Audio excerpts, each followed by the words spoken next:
সবার অগোচরেই চতুর্থ বিশ্বকাপ জয়ের ছক কষছেন আর্জেন্টাইন মাস্টারমাইন্ড লিওনেল স্কালোনি।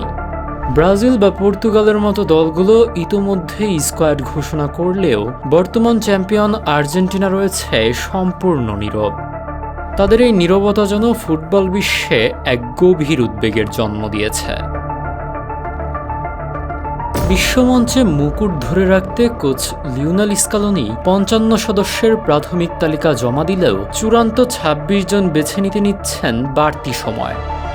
টিওয়াইসি স্পোর্টসের তথ্য মতে কাতার বিশ্বকাপের মতো শেষ মুহূর্তের নাটকীয়তা এড়াতে স্কালোনির মূল লক্ষ্য ইনজুরি ব্যাকআপ। তাই ২৫ মে থেকে বুয়েন্স আয়ার্সের এজিজায় শুরু হতে যাওয়া ক্যাম্পে তিনি ডাকছেন নির্ধারিতের চেয়েও বেশি ফুটবলারকে। এই কৌশলী ক্যাম্পে এমিলিয়ানো বুয়েন্দিয়া ও মাতিয়াস সোলের মতো তরুণদের অন্তর্ভুক্তি আক্রমণ ভাগে নতুন চমকের ইঙ্গিত দিচ্ছে। ফিফা ৩০ মের মধ্যে দল ঘোষণার সময় বেঁধে দিয়েছে। ধারণা করা হচ্ছে ২৫ মের পর যে কোনো দিন দল ঘোষণা করবেন স্কালোনি।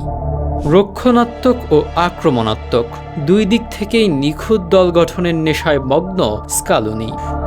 শিরোপা ধরে রাখার মিশনে ১৬ জন আলজেরিয়ার বিপক্ষে মাঠে নামার আগে যুক্তরাষ্ট্রের মাটিতে দুটি প্রস্তুতি ম্যাচে স্পষ্ট হবে আর্জেন্টিনার আসল শক্তি।